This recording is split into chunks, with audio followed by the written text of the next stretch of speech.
नमस्कार प्रेक्षकांनो, ठरलं तर मग या मालिकेच्या 26 जुलैच्या भागामध्ये आपल्याला जबरदस्त ट्विस्ट पाहायला मिळणार आहे। त्याआधी तुम्ही चॅनलला सबस्क्राईब केलं नसेल तर प्लीज करून घ्या, म्हणजे असेच मालिकेचे पुढील भाग आपल्याला पाहायला मिळतील।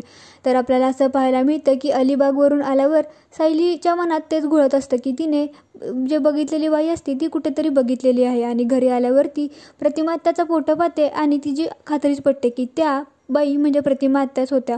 मग ती अर्जुनला सांगते की अर्जुन, मी प्रतिमा आत्यांना अलिबागमध्ये पाहिलं। तर अर्जुन काही विश्वास ठेवत नाही, तो म्हणतो की ती या जगातच नाही आहे असं तो तिला सांगत असतो। इकडे सायली ठरवते की मी एकटीच प्रतिमा आत्याला शोधून काढणार, मला माहीत आहे की त्या जिवंत आहेत। मग ती प्रतिमा आत्याला शोधून काढते आणि डायरेक्ट सुभेदारांच्या घरी घेऊन येते। त्या दोघी दारातच उभ्या असतात। पूर्णाजी त्यांना बघते आणि पूर्णाजीला आनंदाचा धक्काच बसतो। ती मोठ्याने म्हणते प्रतिमा, आणि तिच्या डोळ्यातून आनंदाचे अश्रू येत असतात। प्रतिमाचे डोळेही पाणावलेले असतात, तीही प्रेमाने बघत असते। सायलीने मायलेकींची भेट घातलेली असते असा काहीसा नवीन प्रोमो आपल्याला पाहायला मिळतो। इकडे अर्जुनलाही धक्काच बसलेला असतो। आता आपल्याला नक्की पुढे काय पाहायला मिळणार आहे हे खूपच धमाकेदार ठरणार आहे। प्रतिमाला समजेल का की सायलीच तिची मुलगी आहे?